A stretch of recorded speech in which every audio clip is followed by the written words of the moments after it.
What I'm saying is that, Honorable Speaker, what I'm saying is that I'm aware that Article 2-3 has been breached before.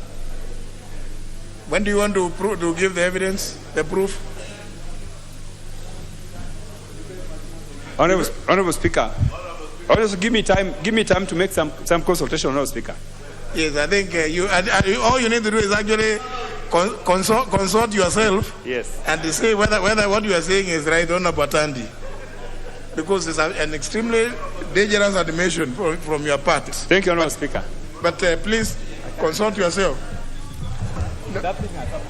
No, let me just hear the chair of Budget and Appropriations Committee also. Huh? Thank you, Honorable Speaker. And today, of course, you have given a lot of guidance, Honorable Speaker. The first one, of course, on as to when the Cabinet Secretary for the National Treasury will come to read the budget estimates. And we totally agree with you, because going by the timelines, the Division of Revenue is not yet dispensed of. That one totally, Honorable Speaker. It was a concern to us also in the committee, and it is handled. Honorable Speaker, I have heard the concerns of honorable members. And yesterday we tabled the report in the afternoon session. But, Honorable Speaker, there was another report, of course, of the compendium of the committee report, which I tabled today. And I have heard that the committee, the members, honorable members, would really want to go through them. I will not be the person to stand in between them and the report. And I humbly accede to that, Honorable Speaker, that they can go through the reports, so that when we are now, we'll be debating the supplementary, which can be tomorrow afternoon, Honorable Speaker. I think that is sufficient time for them to go through the report, and then we will be able to debate the report tomorrow. So, Honorable Speaker, I am magnanimous, and I say that I accede to that, so that at least we give the members an opportunity to go through the report. I humbly submit. Now, there's still some hands up. Is that the Honorable Nyamita? Thank you, Mr. Speaker. And I rise to say, probably, Mr. Speaker, before you give us guidance, and I agree with the points that have been raised by Honorable Duale, and we actually look forward to him presenting, maybe tomorrow afternoon or the day as you may guide, the facts of the breach of the Article 2-3 in excess of 10%. And I actually think, Mr. Speaker, what Honorable Atandi was referring to, yes, it is a matter of fact that this House, actually under the chairmanship of Honorable Kimani Ichung'wah, that we have exceeded the 10% by program, but not of the overall budget. And that is what still obtains in this particular budget. Mr. Speaker, I wanted to ask, Honorable Kutunyi is distracting you.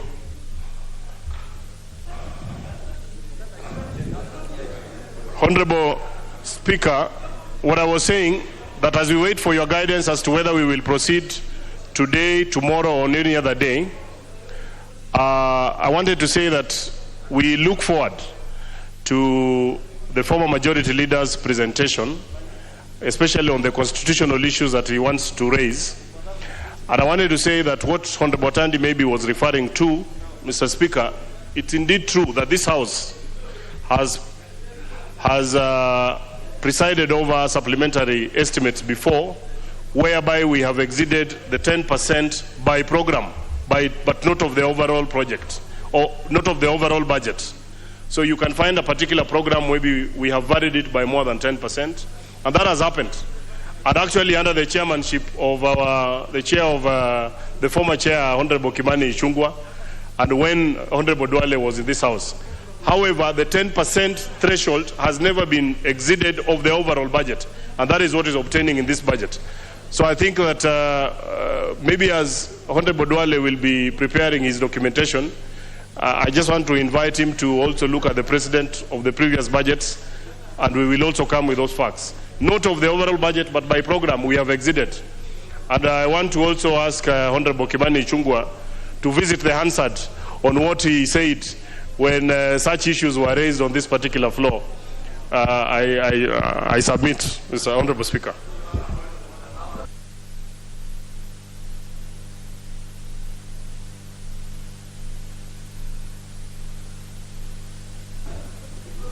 Honorable Murugara.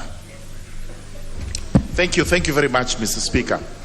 Mr. Speaker, I rise to support the proposal made by Honorable Ndwale that you actually give us sufficient time to look at the supplementary papers that were tabled yesterday and this morning and this afternoon.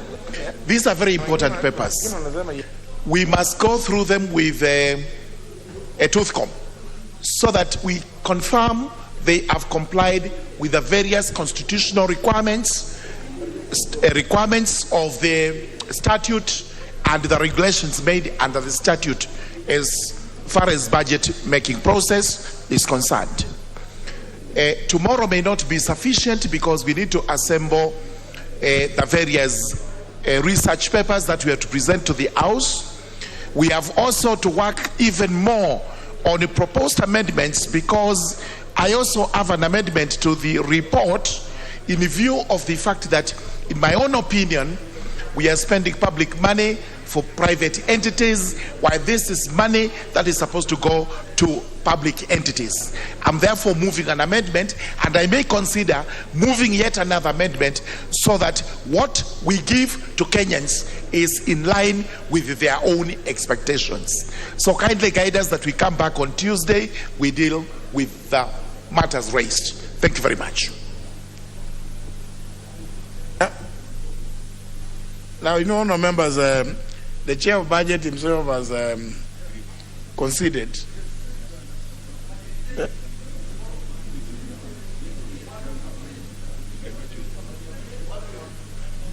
But as to when it will come, leave it to me.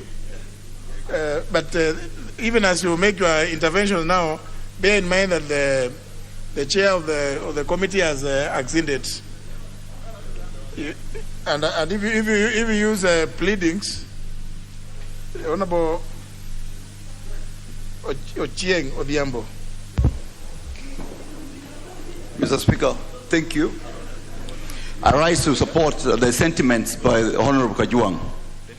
I think it's good hygiene that the recommendations of the committees are taken in cognizance when the budget committee is making changes. It's inappropriate that the budget committee can go into the energy committee report and fail even to take one recommendation of that committee. What I wonder is why was there a need for the energy committee then to meet? If in their wisdom they already knew what they wanted. I think it's important that we have good hygiene when the budget committee sits back to look at the recommendations by various committees. Now, you know, I don't want any debate on the report.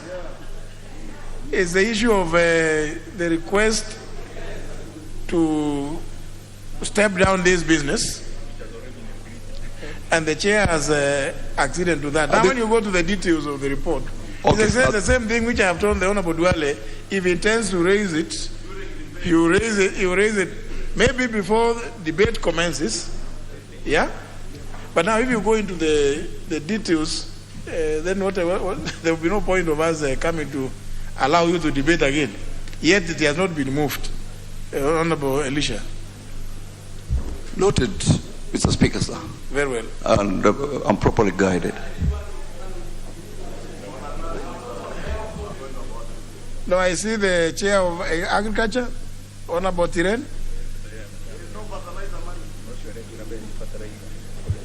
Thank you, Honorable Speaker. And I want it to be on record because the chair and the budget committee clearly have stated that they took recommendations from the committees. Or rather, I want to talk about agriculture, which we gave our recommendation, and it was not picked. No, so you now again. I want to raise Honorable Tiren. Honorable Speaker. Honorable Tiren, please. Tiren. Just allow me, please. No, I will not allow you because if you listen to what I have said, I have your Don't go speaker, to sir. the, don't go to, you know, you Details. could I'll go. go- What you are saying that if we listen to the presentation by committees, that will be going to debate this. Okay, let me. The request is to defer this debate today to some other date, which I will give. Can I just add something that is? No, but now when you start saying that No, what not- you presented was not considered, you are going into the debate. Thank you. I'm not going to the debate now. Yeah. What I want to talk about the supplementary and the addendum, because my interest is when we were given as a committee to do the supplementary, then an addendum was brought later. So what will be the role of us meeting as a committee, give out our supplementary or our recommendation, then an addendum comes from Treasury, then they change and pick up everything that we have done. So I want, Mr. Speaker, to you to protect us by saying this is the law. What is the role of committees? What is the role of Parliament? So that if it is the budget is supposed to do everything with Treasury, then we should not be allowed as committees to discuss anything to do with budget. We want to be given an opportunity, because we also talked about issues of fertilizer, which is a security issue in this country. We are not going to be rubber stamp of another committee. Yes, thank you, Speaker. I know there's a time for bonga points, but of course, the Honorable Tiren issues about fertilizer, Yes, obviously, that's what is disturbing me. they are very close to your heart. Yes. I know. And nobody is. But you will discuss. You will say that. But don't just be cool. Just be cool. No, it's hard now to be cool. Just be cool. Just be cool. You will be able to. I'll give you an opportunity to say it coolly. Farmers are on my case. They want to kill me, so they have to kill the right people who are denying the money, not me. The people who are denying the money should come out on record that they don't care about farmers in this country. That is what is disturbing me. Honorable Speaker. Honorable Tiren, from the chair. Yes. From the chair, I plead the people of Moibed not to kill you. Thank you. Not to kill you. You are not the one responsible.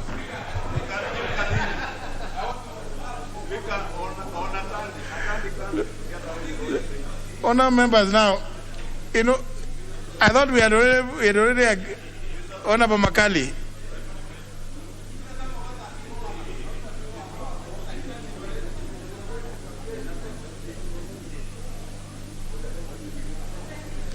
It looks like you are at a place where the one next to you is, yeah. Yeah, thank you, Honorable Speaker.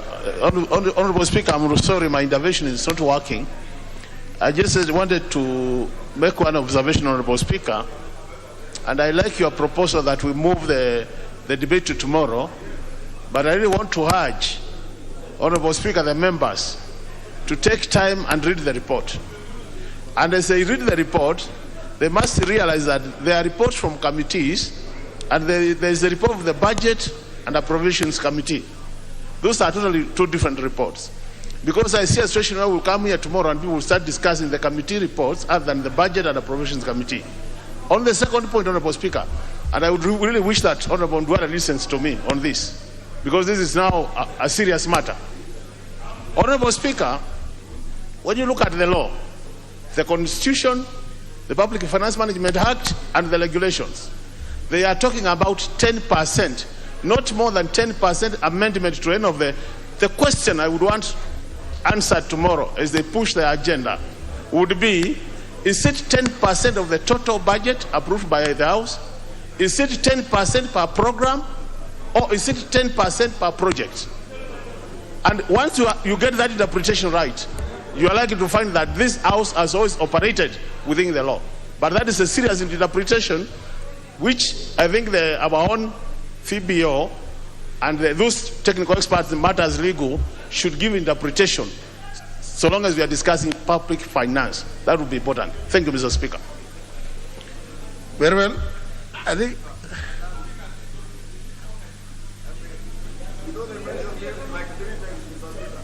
now I don't seem to see. There's a member who is Honorable Nzengu.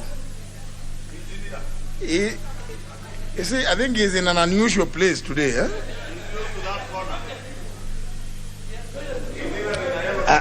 Thank you, Mr. Speaker, for this opportunity. I just wanted to seek some clarification.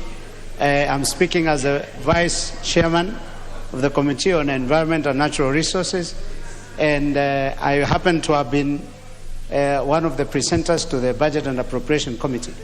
And I don't want to go into that discussion, but I want to seek your guidance on whether, when we do a presentation to the Budget and Appropriation Committee, is it supposed to be changed? Are they allowed to change it? So that, because members are wondering whether it is a waste of time for us to spend energy discussing that matter. The second thing I want to bring to your attention, Mr. Speaker, sir, is that if this deferment is going to be approved, then will you allow us to bring, those of us who had not brought any amendments, will we be allowed to bring in amendments? Thank you, Mr. Speaker.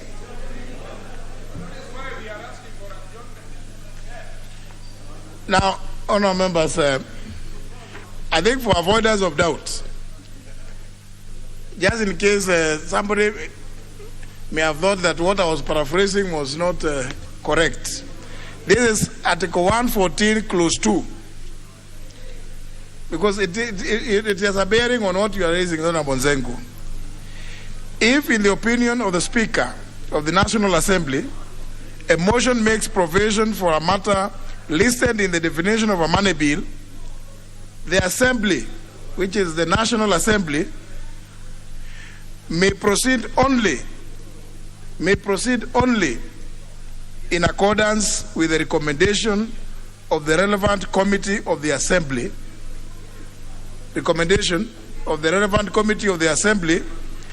after taking into account the views of the Cabinet Secretary responsible for finance. After taking into account does not mean that they are going to be, whatever comes from there, they have to take rock, stock, and barrel. No. They can take into account, just like you go doing public participation. Everybody will tell you we need the bridges all over Kerio Ferry. Will you do it? So, but you take into account those views, and you then consider what it is that what are the resources, what is your resource envelope, what is the size, what is prudent in the circumstances.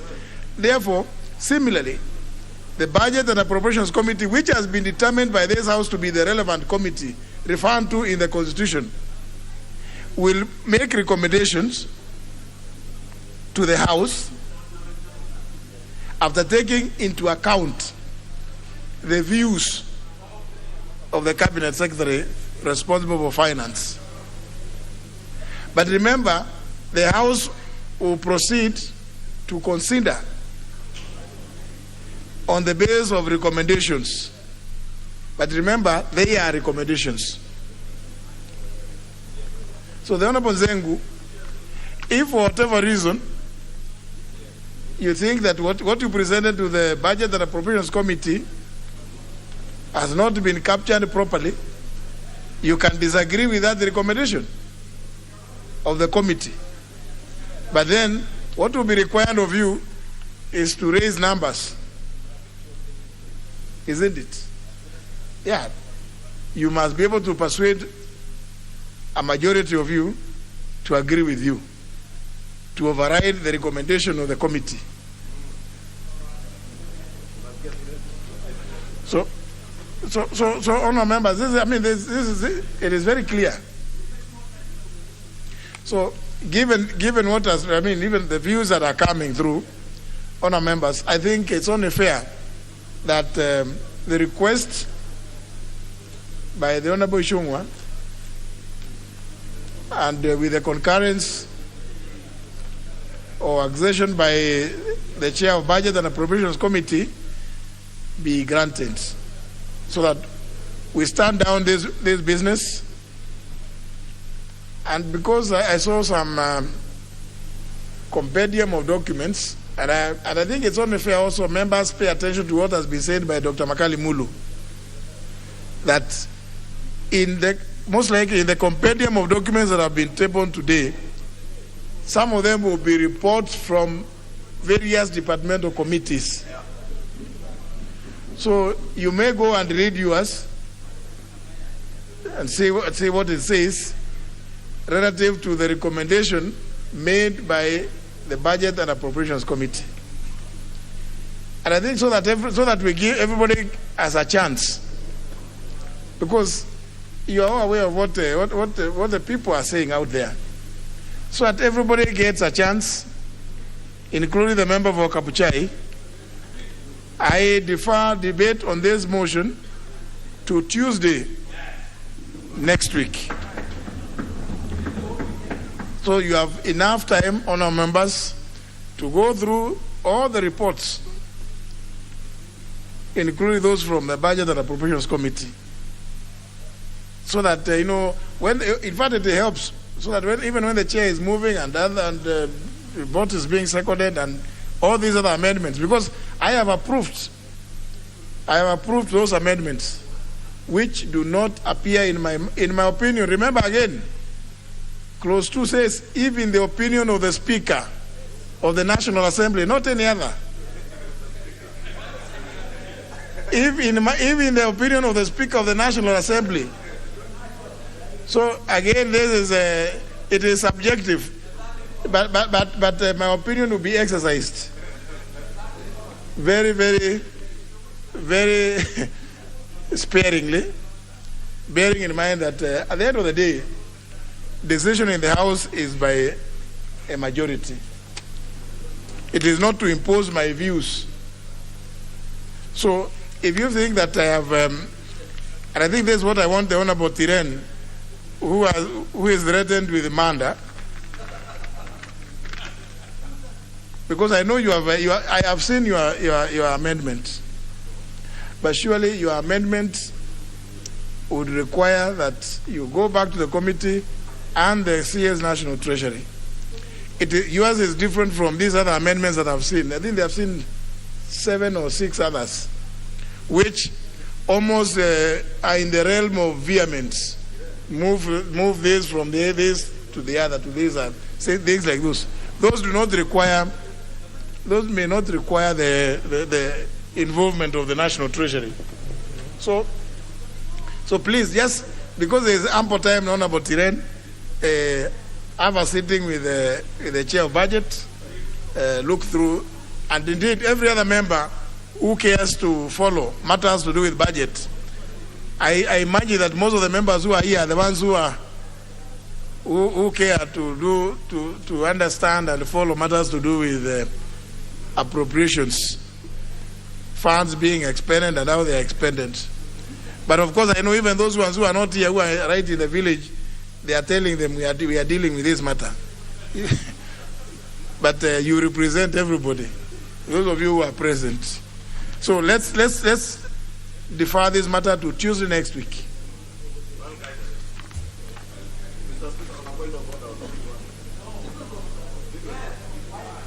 Which one?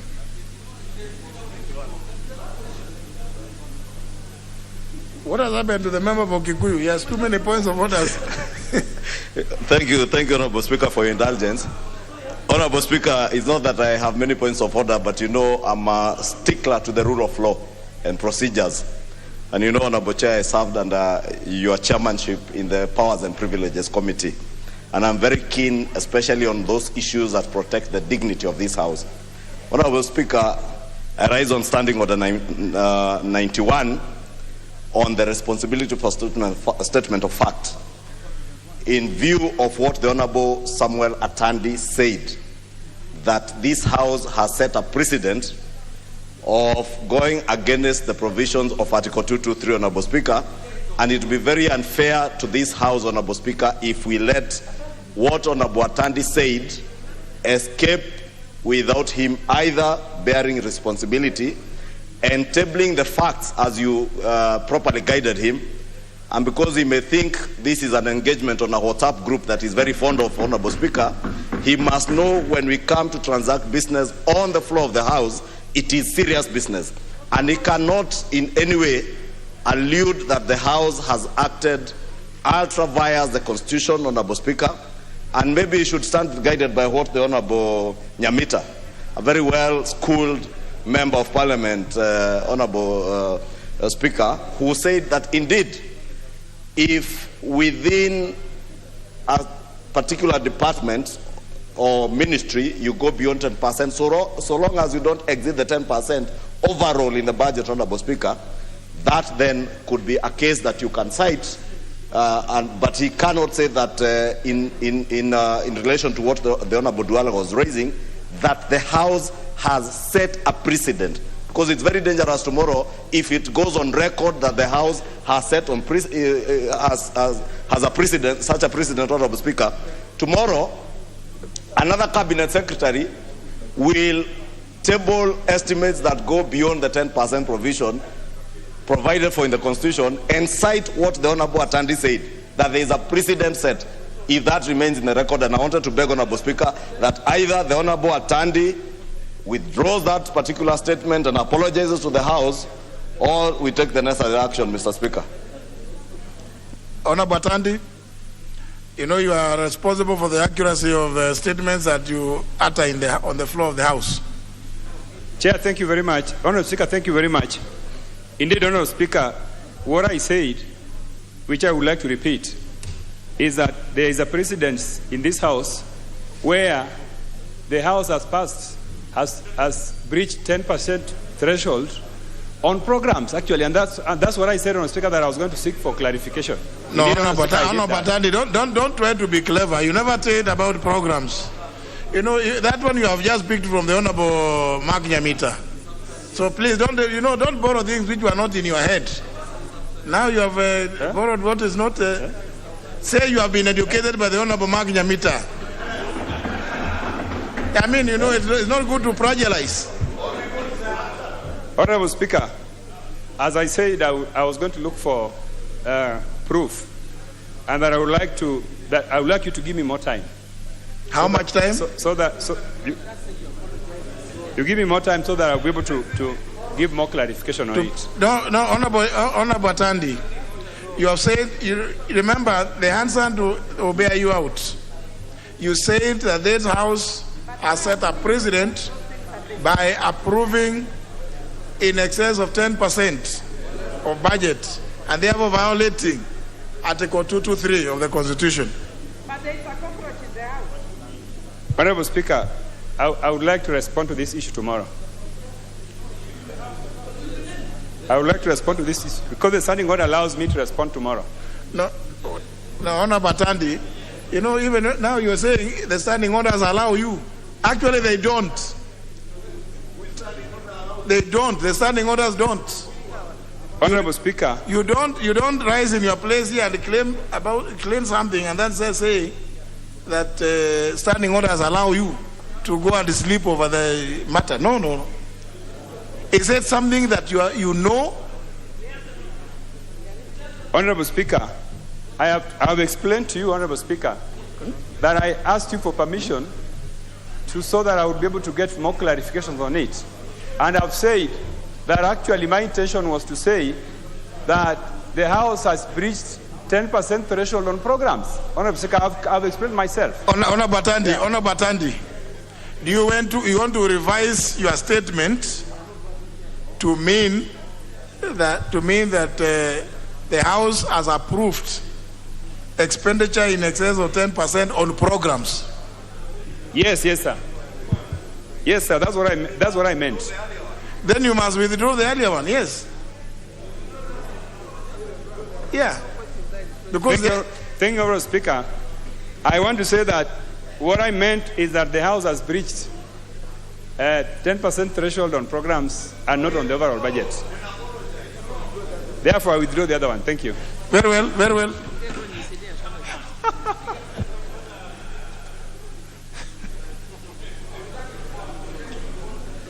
Now, honourable members, I thought we could do business now. Why is it that the House now is these days the House is in the mood of just general debate about nothing? It is, we are in the season. Member Fonyando, you appear to be in that mood also. Yes, Honorable Speaker. Honorable Speaker, thank you very much. You have given a directive on what needs to follow as pertains to this subject that was before us, and I want to thank you. But Honorable Speaker, you know as well as I do, and our colleagues here, the importance of unlocking this supplementary budget. Most government departments, their service providers, together with this House, actually, Parliament, both the Senate and the National Assembly, have had to suspend so many programs awaiting this supplementary budget. And each time I visit any government office, they are so quick to ask me the status of the supplementary budget, Honorable Speaker.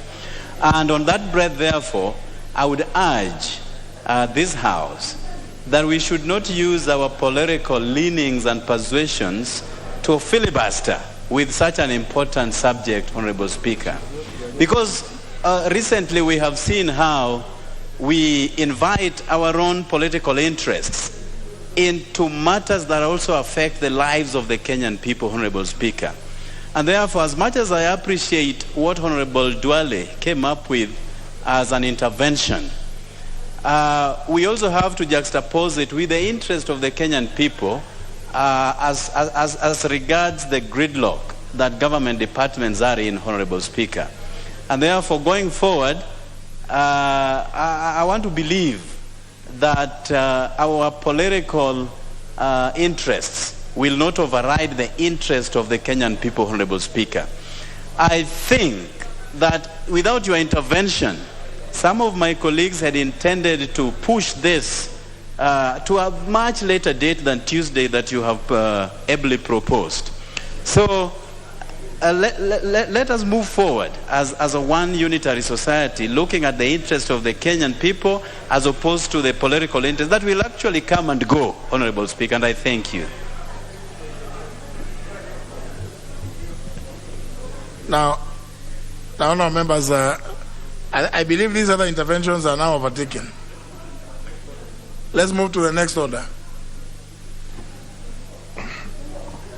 Order number 10, Committee of the Whole House.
Order, honorable members. Let's have some order, members. We are now in Committee of the Whole House to consider the Mental Health Amendment Bill 2020, Senate Bill number 28 of 2020.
Order, members. We are now ready to proceed. Let's have some order. Go on. Clause 4. I propose a question that clause 4 be part of the bill. The mover. Chairperson.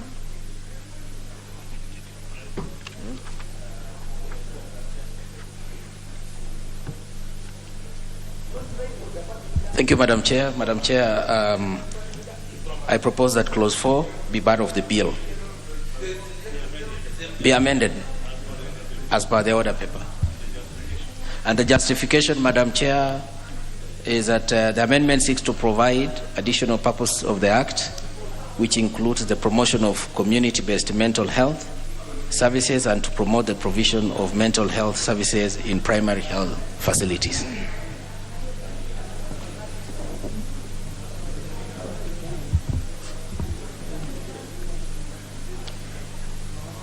I propose the question, which is that clause 4 be amended as proposed by the chair.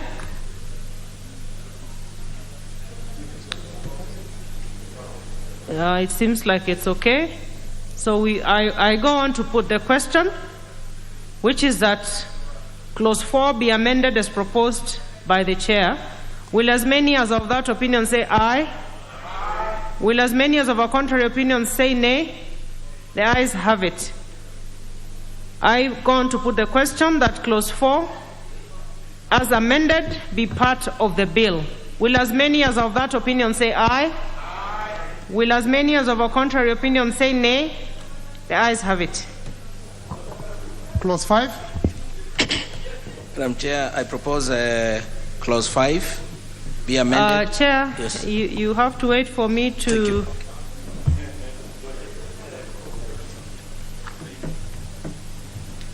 You have to wait for me to propose. I propose the question, which is that clause 5 be part of the bill. Now, Chair, you can go on. Madam Chair, I propose clause 5 as it appears on the order paper. Be amended as it appears in the order paper. Yeah. Yeah. You have to expound a bit for members to know what exactly it is. Okay. Madam Chair, the justification is that the amendment seeks to amend to make emphasis on the need to promote community-based programs in the provision of mental health services. The amendment also seeks to ensure that the national government shall be tasked with the responsibility of setting up mechanism for the provision of comprehensive outpatient medical cover in regard to mental illness. All right. I propose the question that clause 5 be amended as proposed by the chair. Honorable Sankok.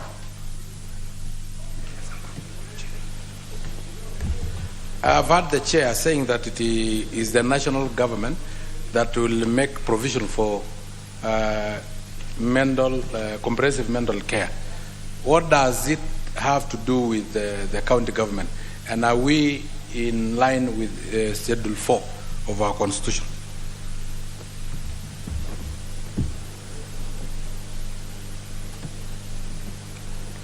Chair?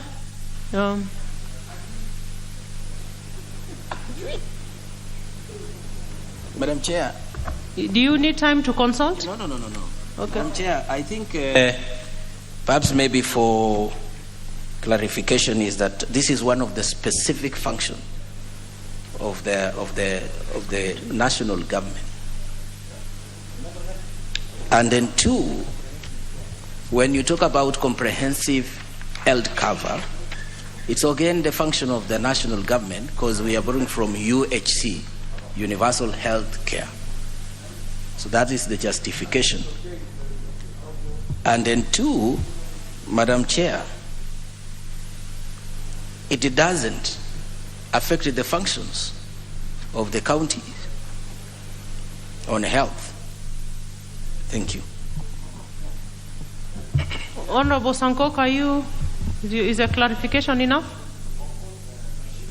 Of course, not enough. An honorable chair, You are saying comprehensive health care is with the national government. We are talking about mental health. Now, there are drugs that we'll be using in mental health. Who is in the custody of those drugs? I believe it is the county government, because county government referral hospitals and other health centers are within the purview of the county government. So now, does it mean the national government will have to transport drugs specifically for comprehensive health care? Because I've been informed by Honorable Kimunya, the majority leader. I think there is a confusion here. And we have to give the county government their function and their resources for those functions that should go to the county government and should not mix them. Maybe Dr. Nyikal, you're a member of the committee. You can assist the chair. Chair, the comprehensive care is referring to actually insurance cover. And the insurance cover, as we know now, particularly NHIF, is under the national government. And what has been realized is that a lot of people with mental illness are actually not covered. So we are actually expanding the policy to ensure that the insurance cover now includes people with mental illness. And that is the context in which, and therefore I as a committee, support these amendments. Honorable Sankok.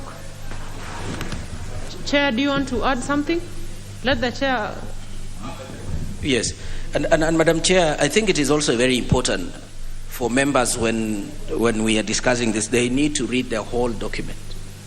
There was a time we tabled the report, so they should have gone through the whole report to understand what is it exactly. Because the section is collaboration with the county government, the national government, if you read the whole of it. This was enriching as the way Dr. Nyikal has just put it. So the county government, in collaboration with the national government, they still play the role. Thank you. Honorable Sankok. What Honorable Nyikal, Dr. Nyikal, who is my senior, have said really make a lot of sense. But what Honorable Kutunyi is saying is even making us more confused. You know, when you talk about the comprehensive health now, meaning that what was meant is health insurance cover. What is so difficult in putting it as comprehensive health insurance cover rather than saying it comprehensive cover? You know, no, comprehensive health insurance cover, so that we know it is an insurance. It's not about because if you say comprehensive cover on mental health, it means the mental health must be covered comprehensively in terms of counseling, in terms of medication. So let us just be specific on comprehensive health cover. So I think the chair can agree with me. So are you supporting? You're supporting? Now I support. Okay, good. Let's move on. I go on to put the question that clause 5 be amended as proposed by the chair. Will as many as of that opinion say aye? Aye. Will as many as of a contrary opinion say nay? The ayes have it. I go on to put the question that clause 5 as amended be part of the bill. Will as many as of that opinion say aye? Aye. Will as many as of a contrary opinion say nay? The ayes have it. Clause 6. No amendment on this one, and I propose the question that clause 6 be part of the bill. And I go on to put the question that clause 6 be part of the bill. Will as many as of that opinion say aye? Will as many as of a contrary opinion say nay? The ayes have it. Clause 7. I propose the question that clause 7 be part of the bill. Chair?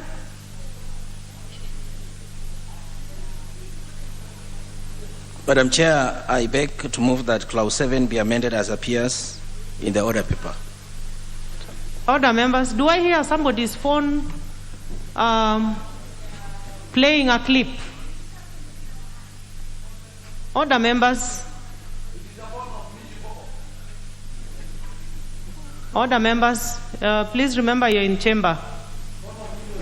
Honorable Kutui, go on.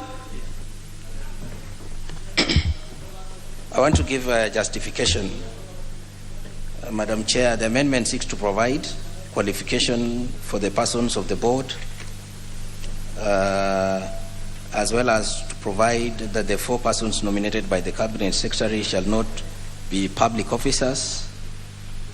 The amendment also seeks to include Principal Secretary responsible for health and finance into the membership of the board, who are necessary members of the board for the provision of sector-specific technical knowledge and expertise.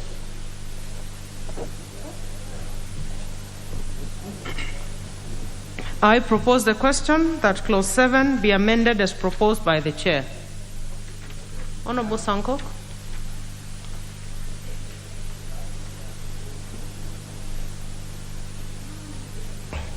This one I support, Chair, and especially on the point that the chairperson should not be a public servant, because in having these boards and these state corporations and parastatals, we are trying to bring the expertise from the private world into the government mainstream management. So I think this one is one of the best amendments. So I support.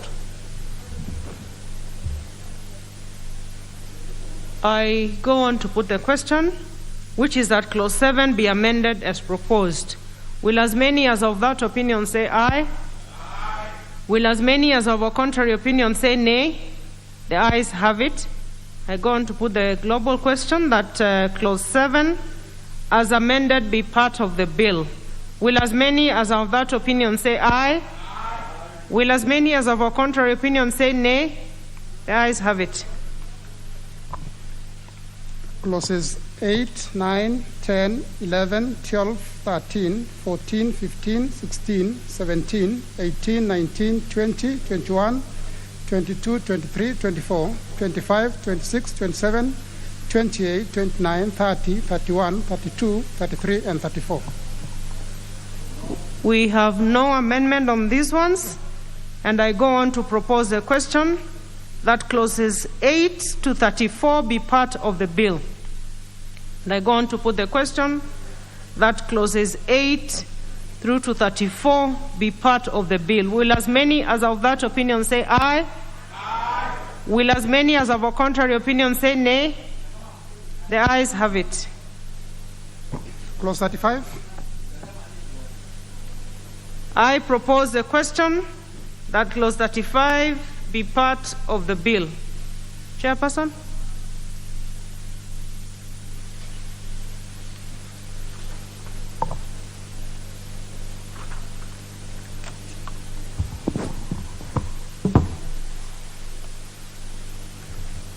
Madam Chair, I beg to move that Clause 35 be amended as appears in the order paper. The amendment seeks to ensure that transfer of patients will be done in accordance with the referral strategy guidelines with the approval of the person in charge. This will be more practical as opposed to requiring that the approval be done by the director or the county executive committee member.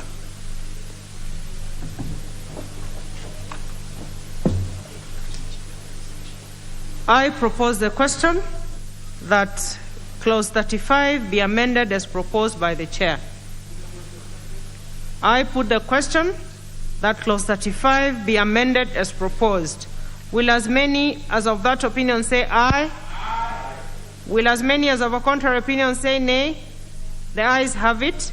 I go on to put the question that Clause 35 as amended be part of the bill. Will as many as of that opinion say aye? Aye. Will as many as of a contrary opinion say nay? The ayes have it. Clauses 36, 37, 38, 39, 40, 41, 42, 43, 44, 45, 46, 47, 48, 49, 50, 51, and 52. They have no amendments. I propose a question that Clauses 36 through to 52 be part of the bill. And I go on to put the question that Clauses 36 through to 52 be part of the bill. Will as many as of that opinion say aye? Aye. Will as many as of a contrary opinion say nay? The ayes have it. Shaju. I propose a question that the schedule be part of the bill. I go on to put the question that the schedule be part of the bill. Will as many as of that opinion say aye? Will as many as of a contrary opinion say nay? The ayes have it. Clause 3. I propose a question that clause 3 be part of the bill. Chairperson? Madam Chair, I beg to move that clause 3 be amended as it appears in the order paper. Madam Chair, I want to give justification. The amendment seeks to provide for the definition of terms that are used in the bill and in the Act. In the definition of the term mental health practitioner,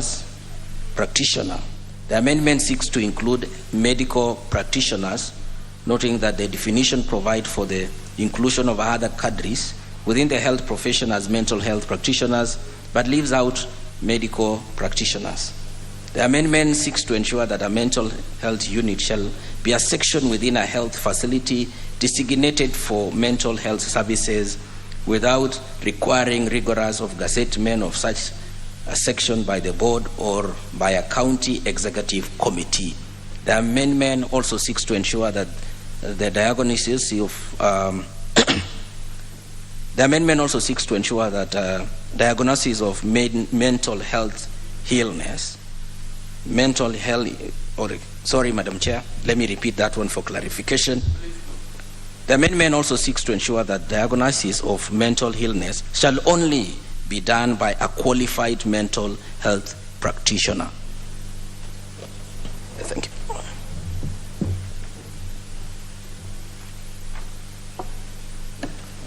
I propose the question, which is that clause 3 be amended as proposed by the chair. I put that clause 3 be amended as proposed by the chair. Will as many as of that opinion say aye? Will as many as of a contrary opinion say nay? The ayes have it. I go on to put the question that clause 3 as amended be part of the bill. Will as many as of that opinion say aye? Will as many as of a contrary opinion say nay? The ayes have it. Clause 2. I propose the question that clause 2 be part of the bill. And there being no amendment, I now put the question that clause 2 be part of the bill. Will as many as of that opinion say aye?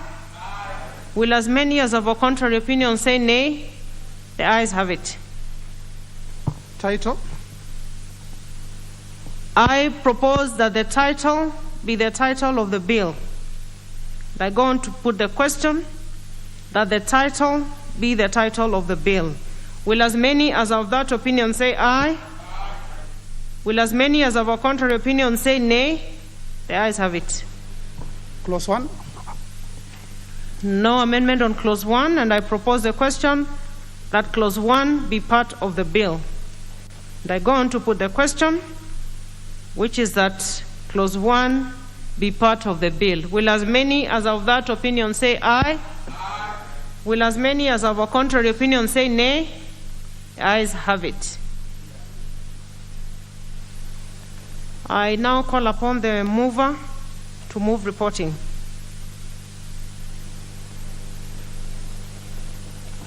The chair.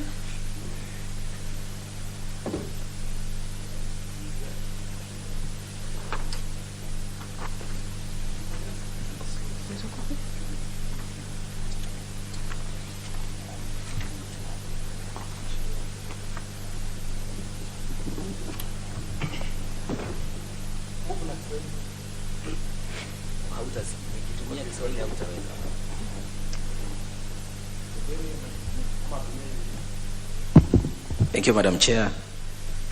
Honorable Chairperson, I beg to move that the committee to report to the House its consideration of the Mental Health Amendment Bill 2020, Senate Bill number 28 of 2020, and its approval therefore with amendments. I go on to put the question for reporting, which is that the committee do report to the House its consideration of the Mental Health Amendment Bill 2020, Senate Bill number 28 of 2020, and its approval thereof with amendments. Will as many as of that opinion say aye? Aye. Will as many as of a contrary opinion say nay? The ayes have it.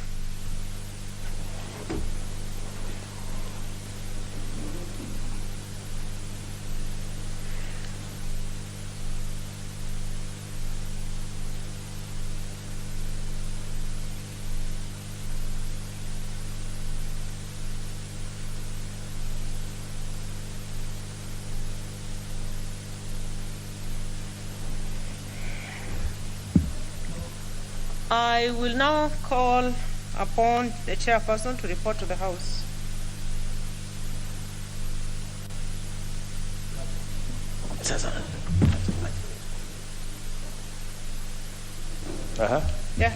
Honorable Speaker, I beg to report that the Committee of the Whole House has considered the Mental Health Amendment Bill 2020, being Senate Bill number 28 of 2020, and its approval thereof with amendments.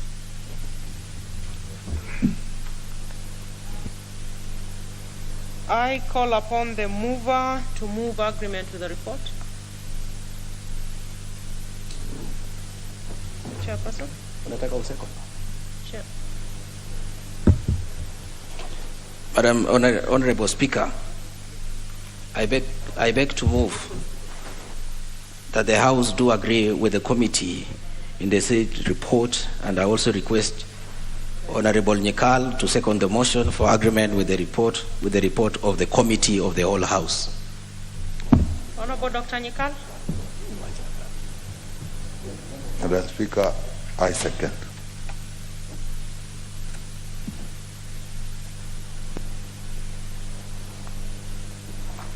Order, members. Is that Honorable TJ?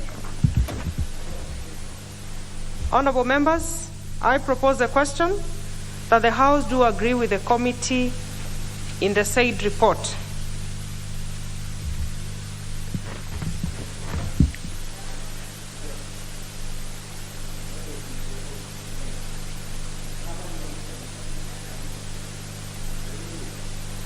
Honorable Millie?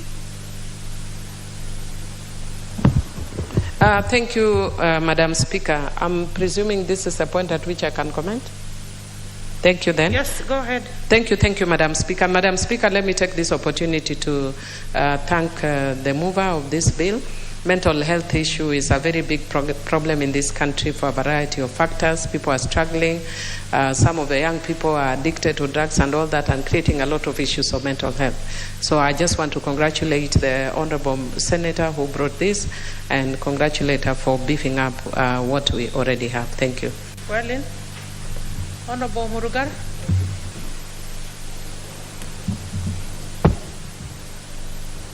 Thank you very much, Madam Speaker. Speaker, let me also join the other members in thanking everyone, including our House, for passing this bill that has come from the Senate. Mental health is extremely important in the country, and especially in view of the fact that those who suffer from mental health are referred to in derogative terms, like being deranged, like being mad, or whatever other terms they use. We want to see this brought down to the counties, and that's why Honorable Sankoko was asking the role of the county government, so that people, including those in the Raka constituency who have mental problems, are taken to cheap hospitals where they are attended to and they are actually discharged after being cured. This is very important. It's good for the country. Thank you very much, the Senate and the National Assembly. Is that Member Fontiwa?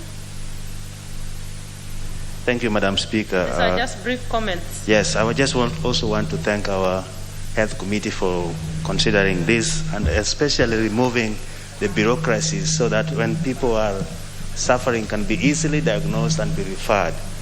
Madam Speaker, there's a lot which is going on in mental health, and that's why we want to integrate it into the community health, primary health system, so that they are picked up earlier and addressed. Thank you, Madam Speaker. Dr. Sankok? Thank you very much, Honorable Speaker. And I stand to also support and thank the committee and thank Senate for bringing up this bill, because it's a very, very important bill.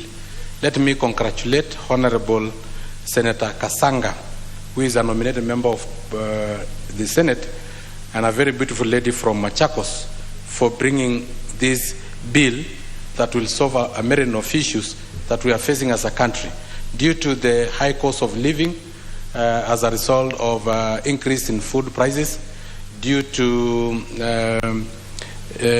Honorable Speaker, some youth using drugs in our country. We have drug peddlers, drug traffickers, who at times are actually leaders in our country. And this one I've seen an increase in mental health illnesses in our country. This bill have come at the right time to try and sort out this issue. Recently, we were treated with shocking news that 10% of our disciplinary forces, especially police officers, are suffering from mental health. And when you think of 10% of the police officers armed to the teeth with ammunition and guns are suffering from mental health, then we have all the reason to worry as a country. So it have come at the right time. Thank you very much, Honorable Speaker. I support and I really thank the Senate as well as the National Assembly for passing this bill without very much ado. Thank you. All right, I think we can stop there, and we will okay. Member for, is it Kasipur? Kabondo Kasipur.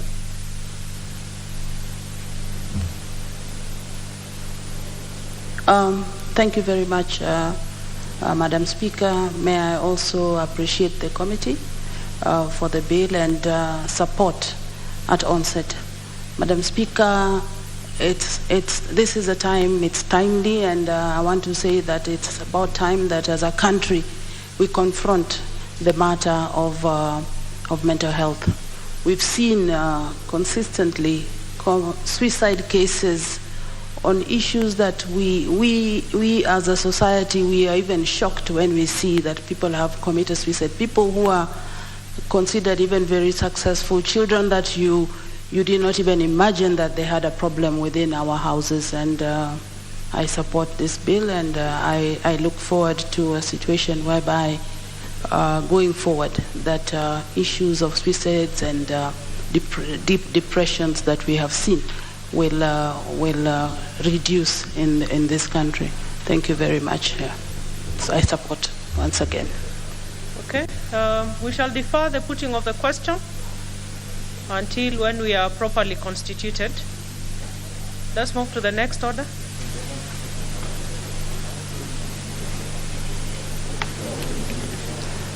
Order number 11, the Elections Amendment Bill, National Assembly Bill number 3 of 2022, second reading.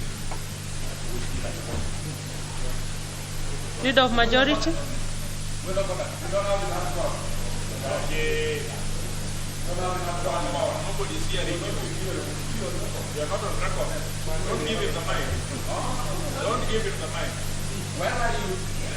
Order. Honorable Sankok. Honorable Sankok. You know you are talking out of record, so you have to do things properly.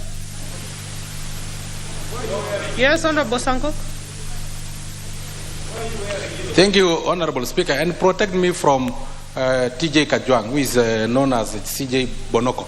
But I will seek your services because I may contest for a presidential election, and if I lose, you will swear me in Uhuru Park. So, Honorable Speaker, looking at the House, we don't have enough quorum to transact any business. I think it's plain and clear. So I order for the quorum bell to be rung for 10 minutes.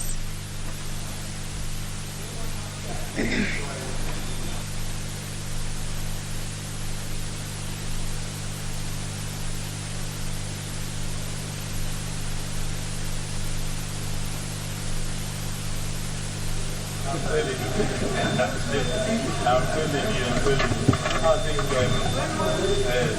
The deputy sasa.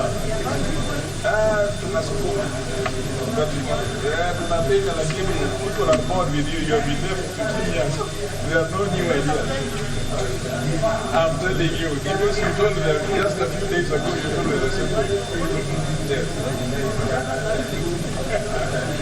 Nowadays I tell them, I told you but I did not guarantee. Now I guarantee.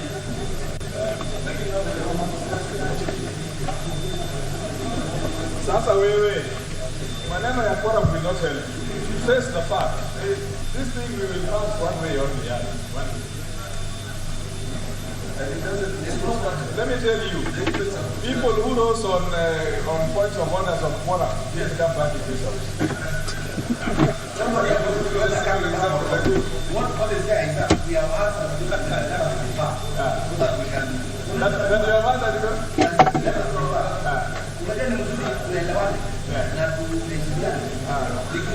your biggest advocate there.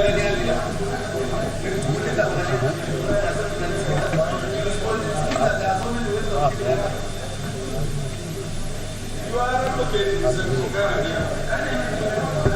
She's just from the way she was. Oh, I know that.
Ni nani wewe?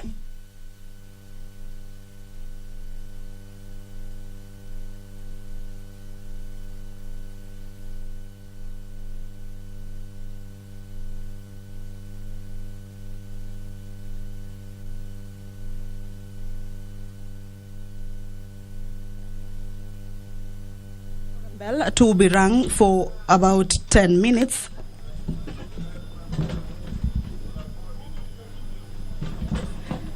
This is to allow for members to get back to the house for the house business to continue. The members have just concluded on debating on the Mental Health Amendment Bill, Senate Bill number 28 of 2022. In the committee of the whole house. This is a bill that was tabled by the chairperson, Departmental Committee on Health. And it is a bill that members have just concluded on debating and considering some of the amendments that had been proposed on that bill. The next bill is the Elections Amendment Bill, National Assembly Bill number 3 of 2022. By the leader of a majority party. It is a bill that is on the second stage. But currently, the House lacks the requisite number to proceed with the House business. It is an order that was brought to the fore by Honorable David Sankok, asking the Speaker, the temporary Speaker, Honorable Soipan, that there is no quorum for the House business to continue, thereby forcing Honorable Soipan to order for the bell to be rung for 10 minutes to enable members get into the chambers. So currently what is happening is that members are expected to get into the chambers to proceed on the next business on the order paper, which is the Elections Amendment Bill 2022 by the majority leader. The principal object of this bill is to amend the Elections Act 2011. Clause 2 of the bill seeks to amend Section 2 of the Act in order to provide for a clearer definition of nomination and political party. The bill also deletes the definition of nomination day in the Act. Lastly, the bill also seeks to define the term registration of candidates in relation to selection and election of party candidates to cater for the inclusion of new provisions on conduct of party nominations which are to be introduced into the Act. As you can see at the entrance of the chambers, members are slowly getting into the chambers.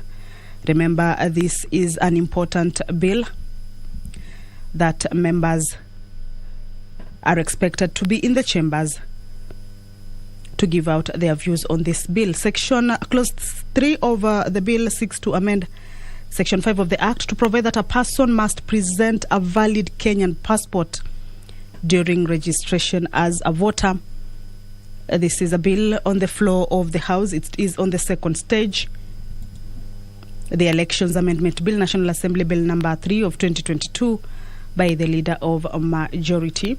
That is the next business on the floor of the House. The House has just completed debating or discussing the amendments and the proposals on the Mental Health Amendment Bill, Senate Bill number 28 of 2022 by the Chairperson Departmental Committee on Health, where the Honorable Soipan was the chair during that committee of the whole House, deferred the question, saying that the House should have enough quorum for the question to be put, and thereby moving on to the next order, which is the Elections Amendment Bill, National Assembly Bill number 3 of 2022. It is a bill by the Leader of Majority Party. Clause 4 seeks to repeal Section 6, subsection 2 of the Act. Clause 5 seeks to amend Section 7 of the Act to provide for qualifications for transfer of registration.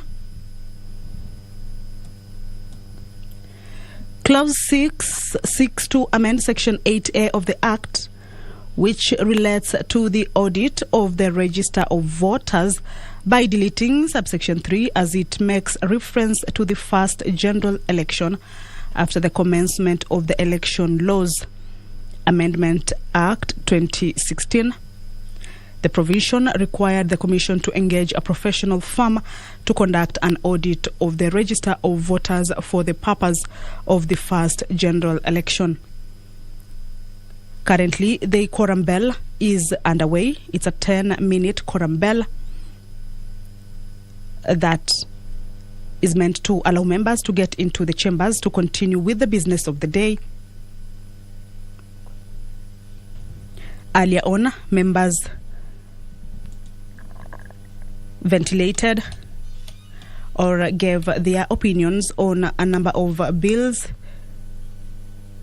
There was the Election Campaign Financing Amendment Bill, National Assembly Bill number 37 of 2021 by the Chairperson Constitutional Implementation Oversight Committee, whereby a question was put for the bill to be read for the second time.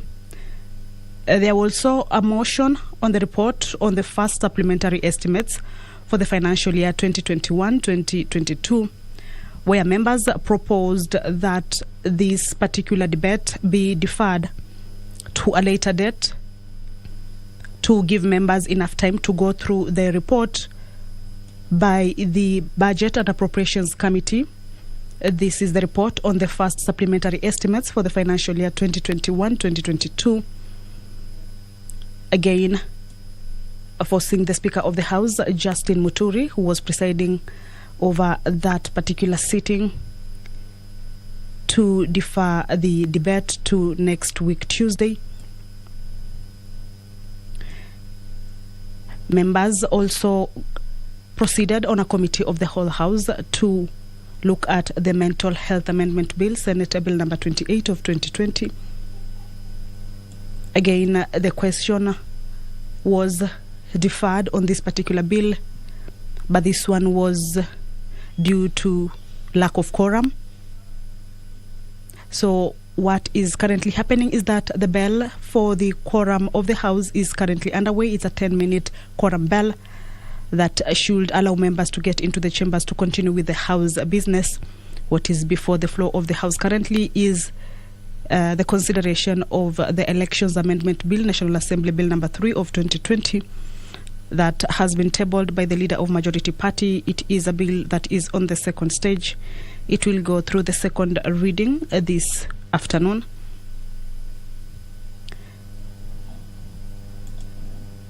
This bill seeks to amend Section 2 of the Act in order to provide for a clearer definition of a nomination and political party. The bill also deletes the definition of nomination day in the Act. Lastly, the bill seeks to define the term registration of candidates in relation to selection and election of party candidates to cater for inclusion of new provisions on conduct of party nominations, which are to be introduced into the Act. There are a number of clauses that this bill is proposing amendments to with regards to the Elections Act 2011. Clause 7, 8, 9, 10, 11, 12, 13, 14. Order.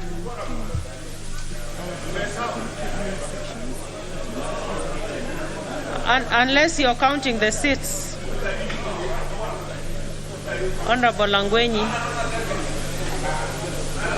Order, members. We have not met the threshold.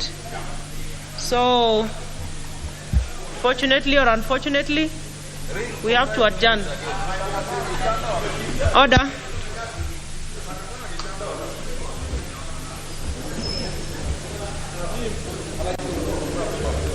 Honorable members, the time now being 5:27 p.m., this House stands adjourned until Wednesday, 24th March. I beg your pardon, honorable members.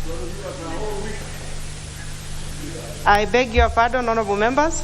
The time now being 5:27 p.m., this House stands adjourned until Thursday, 24th March at 2:30 p.m.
Are you an aspiring candidate in the upcoming general elections? Do you want your agenda and manifesto to reach your voters effectively? At KBC